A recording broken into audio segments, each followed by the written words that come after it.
In this video, let me show you how to fix Instagram close friends not working. So if you're trying to add in stories to your close friends list or a post to your close friends list, and if you're having issues with it, let me show you a couple of things that you can try out to solve this issue. Now the first thing that you can do in these situations is try to clear the app cache of the Instagram application. So what you need to do is hop out of the app, tap and hold the application, and then head over to this eye icon.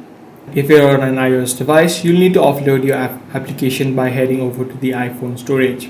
So once you're inside of the settings page, head over to storage and then tap on the clear cache or the clear data option that you'll be able to see. If you tap on clear all data, you will also get logged out of your account. So once you get logged out, make sure you add in your credentials, log in back and try to see if this fixes the issue. If the issue still persists, what you can then try out is try to uninstall Instagram application from your device and then again re-download it. This ensures that you have the latest version and any sort of bugs which may be causing this issue will also be fixed. So once you do these two steps, you should be able to fix the Instagram close friends not working. If this guide video was helpful to you, be sure to subscribe. I'm going to see you in the next one.